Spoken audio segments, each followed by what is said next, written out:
За сайн байцгаана уу. Өнөөдөр хэрэглэгч нэмэх талаар гэж үзье. За хэрэглэгч нэмэхэд тулд хэрэглэгчийн төрөлхтөгчийн дугаарыг оруулна. За жишээ нь 38 01 128 гэд авч үзье. Дээр хийгээд за энэ салбар гэдэг дээр утасны дугаар, мэйл хаяг, банкны нэр, даасны борлуулагч нь оруулж болно. Төлбөрийн нөхцөлийг нь дараа сарын 15-ны өдөр, дараа сарын сүүлд зөвхөн бэлнээр одоо зээлийн лимит гэхэд 1 сая 2 сая төгрөгийн зээлийн лимит оноож болдог.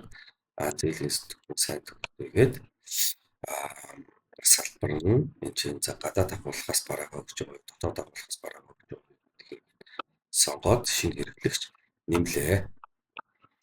За шинэ хэрэглэгч нэмэхэд Citicaros Cirrus гээд шууд автоматар улсын бүртгэлийн ерөнхий газраас манайх гээд шууд татвар төлөгчийн дугаараар нь кодыг татчихдаг. Ингээд шинэ хэрэглэгч үүсгэж байгаа. Хэрвээ одоо тухайн хүн маань одоо өөрийнхөө барааг зээлээр өгөөд нөгөө нь зарчаад эргүүлээд одоо мөнгөний өгдөг байх юм бол яаж бүртгэх вэ гэдэг талаар хэлж үзье. Тэгэх юм бол хэрэглэгч нэмэх удирдах. За хэрэглэгчийн нэр нь за Бат гэдэг үгүй.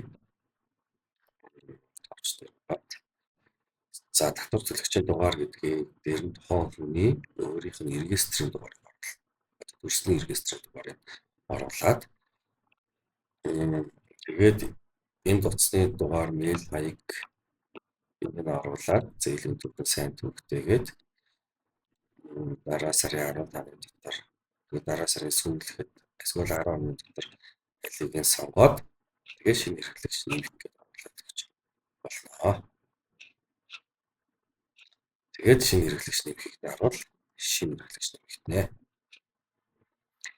За шинэ хэрэглэгч нэмэх талаар авч үзлээ. Баярлалаа.